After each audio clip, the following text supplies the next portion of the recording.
تو سب سے پہلے روزہ کسے کہتے ہیں؟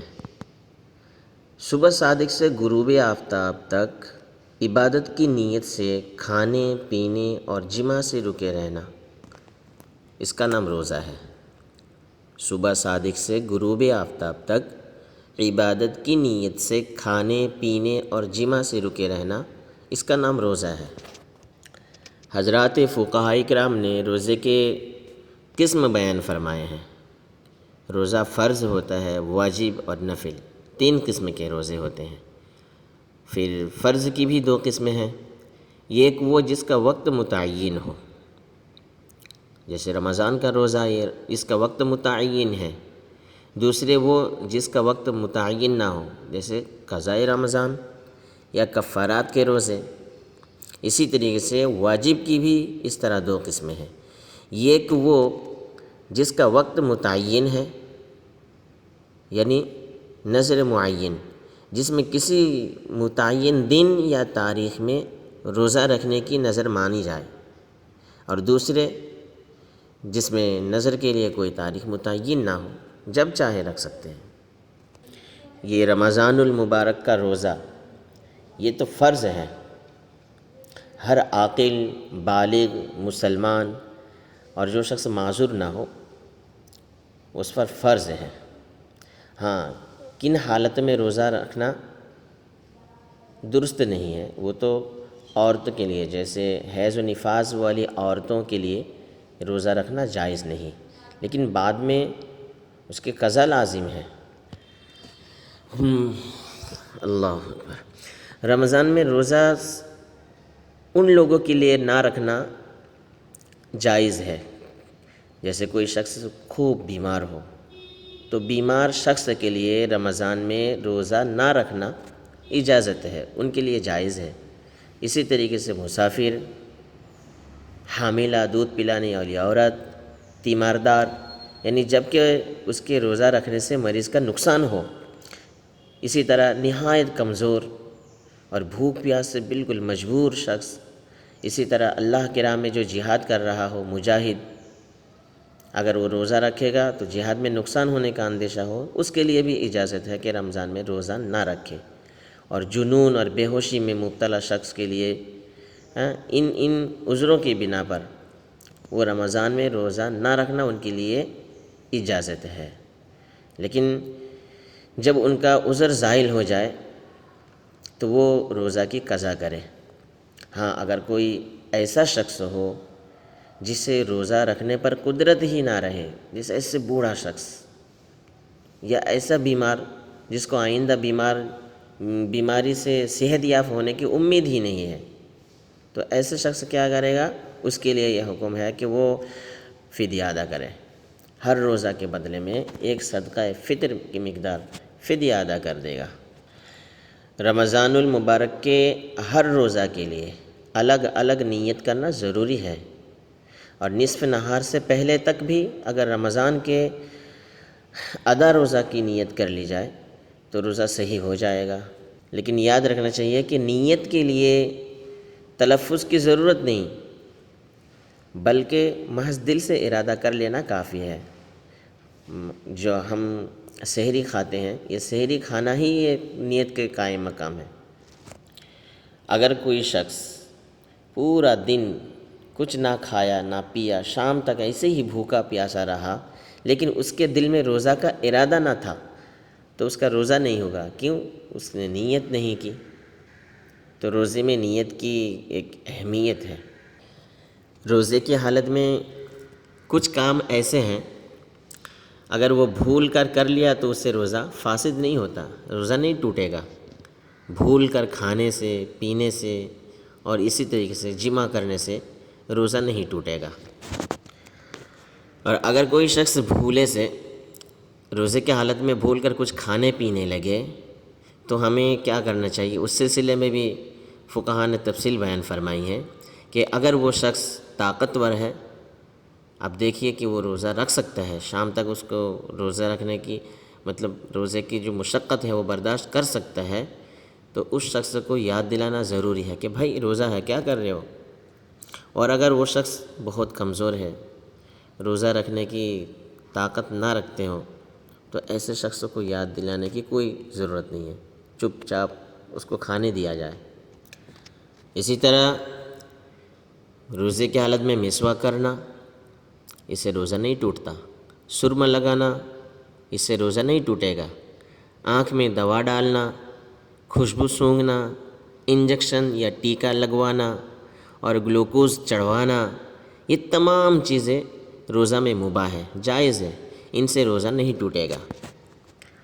اسی طرح آپ بیمار ہیں اور ڈاکٹر نے کہا کہ خون ٹیسٹ کرنے کی ضرورت ہے، تو روزے کی حالت میں خون نکال کر ٹیسٹ کرانے سے یہ بھی روزہ فاسد نہیں ہوگا۔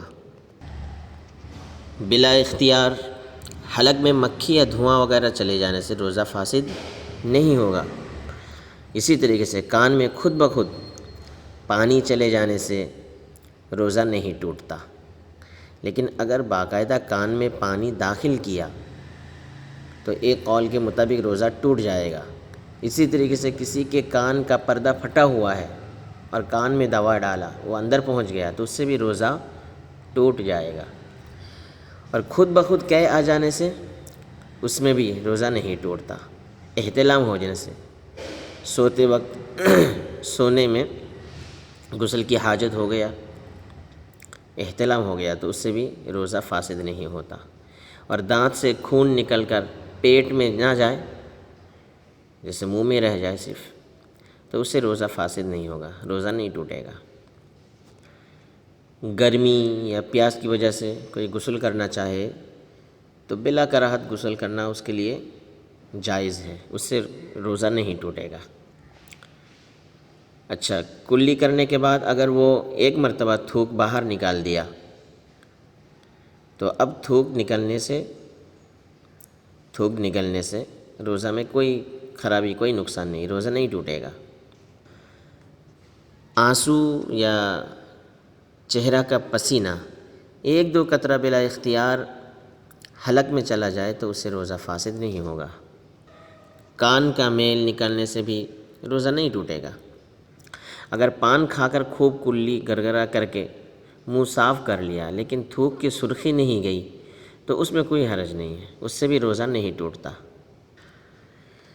اب کچھ چیزیں ایسی ہیں جس کو اختیار کرنے سے روزہ فاسد ہو جائے گا۔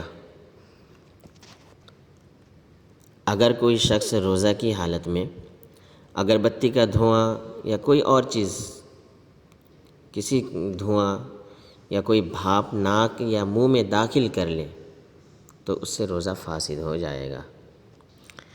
اسی طرح روزے کی حالت میں قصداً قے کی، منہ بھر کے قے کرنے کی صورت میں بھی روزہ ٹوٹ جائے گا، اور اگر منہ بھر کرنا ہو تو روزہ نہیں ٹوٹے گا۔ اس میں بھی اختلاف ہے ائمہ کا۔ اچھا، اگر روزہ دار کو نکسیر پھوٹی اور اس کا خون ناک سے حلق میں چلا گیا تو اس سے روزہ ٹوٹ جائے گا۔ یہ سب روزہ ٹوٹنے والی چیزوں کا بیان ہو رہا ہے نا۔ کوئی شخص کلی کر رہا ہے، جیسے وضو میں کلی کر رہا ہے، کلی کرتے وقت حلق میں پانی چلا گیا اور روزہ یاد تھا تو روزہ ٹوٹ گیا۔ قضا واجب ہے، اس پر کفارہ واجب نہیں ہے۔ ناک میں، کان میں تیل ڈالنے یا حق نہ کرانے سے روزہ ٹوٹ جاتا ہے، مگر کفارہ واجب نہیں ہوتا۔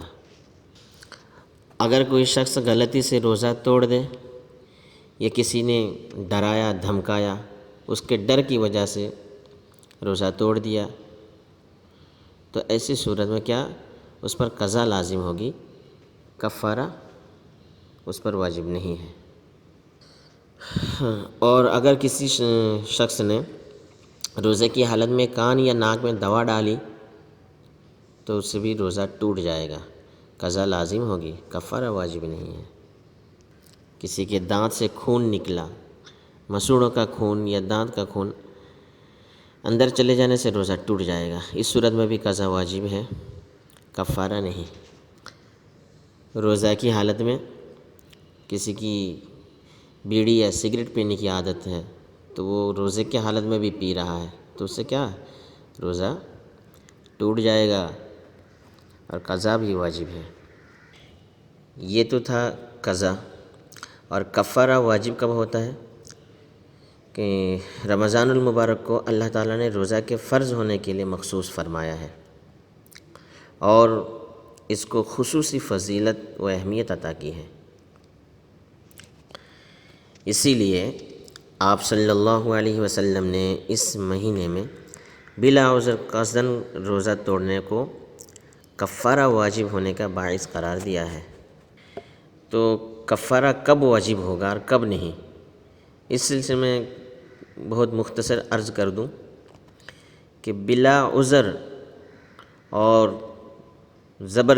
بلا زبردستی کے جان بوجھ کر کوئی روزہ توڑ دے تو اس صورت میں کفارہ واجب ہوگا، اور اگر کسی کو جبراً کھلا دیا یا کسی عورت کو مجبور کر کے ہم بستری کر لی جائے تو کفارہ واجب نہیں ہوگا اس صورت میں۔ اگر معمولی مقدار میں بھی کوئی چیز کھا لیا یا پی لیا تو ایسی صورت میں روزہ ٹوٹ جائے گا اور کفارہ اس کے لیے واجب ہو جائے گا، اور کھینی کھانے سے یا بیڑی پینے سے بھی روزہ فاسد اور کفارہ واجب ہو جائے گا۔ اگر کوئی شخص نمک کی تھوڑی سی مقدار بھی کھانا کھا لیا ہو اس پر بھی قضا واجب اور کفارہ واجب ہو جائے گا اس پر بھی۔ تو روزہ کا کفارہ اس سلسلے میں بھی سمجھ لینا ضروری ہے۔ روزہ کا کفارہ کیا ہے؟ روزہ کا کفارہ ایک غلام کو آزاد کرنا ہے۔ اگر غلام میسر نہ ہو جیسے اس زمانے میں تو 2 ماہ مسلسل روزہ رکھے، 2 مہینے تک روزہ رکھیں گے، ان 2 مہینے کے درمیان ایک بھی روزہ نہ چھوڑے۔ اگر روزہ رکھنے کی طاقت نہیں ہے تو پھر 60 مسکینوں کو کھانا کھلا دیں۔ اگر ایک ہی محتاج کو، ایک ہی مسکین کو 60 دن تک کھلا دیا دونوں ٹائم صبح شام تو کوئی حرج نہیں، اس کی بھی گنجائش ہے، اور اس کی بھی گنجائش ہے کہ بجائے کھانا کھلانے کے ہر محتاج کو صدقۃ الفطر کی مقدار گیہوں یا اس کی قیمت ادا کر دے تب بھی ٹھیک ہے۔ اب کچھ باتیں وہ ہیں جن سے روزہ ٹوٹتا تو نہیں لیکن روزے کی حالت میں ان کا ارتکاب مکروہ ہو جاتا ہے، جیسے بلا عذر کسی چیز کا چکھنا یا چبانا روزہ مکروہ ہو جاتی ہے۔ ہاں اگر کوئی شوہر بد اخلاق ہو، بد مزاج ہو اور کھانے پینے میں نمک کی کمی بیشی ہونے میں اس کا غصہ آتا ہو، مار دھاڑ کرتا ہو تو ایسے عورت کے لیے چکھنے کی اجازت ہے، کوئی مذائقہ نہیں ہے۔ اسی طریقے سے شہد یا تیل خریدتے ہوئے تحقیق کے لیے اس کو چکھا تو روزہ مکروہ ہے۔ گل، تمباکو یہ سب کیا ہے، اس لیے اس سے دور رہنا چاہیے، اس سے بھی روزہ مکروہ ہو جاتے ہیں۔ استنجا، کلی اور ناک میں پانی ڈالنے میں مبالغہ کرنا، اس سے بھی روزہ مکروہ ہو جاتی ہے۔ اور خاص طور پر منہ میں تھوک جمع کرنا اور اس کو نگلنا مکروہ ہے۔ سحری میں اتنی تاخیر کرنا کہ رات باقی رہنا مشکوک ہو جائے، شک میں پڑ جائے تو اس سے بھی روزہ مکروہ ہو جاتا ہے۔ اور مسواک میں کوئی حرج نہیں ہے، مسواک تر ہو یا خشک یا پانی میں بھیگی ہوئی ہو اس سے کوئی حرج نہیں ہے۔ اسی طرح تیل سرما لگا سکتے ہیں، کوئی حرج نہیں۔ بس یہ کچھ مختصراً میں نے عرض کر دی، اور بھی بہت سارے مسائل ہیں۔ اللہ تعالی ہمیں تمام مسائل کو علماء کرام سے سیکھ کر اس پر عمل کرنے کی توفیق عطا فرمائے۔ آمین۔ وآخر دعوانا ان الحمد للہ رب العالمین۔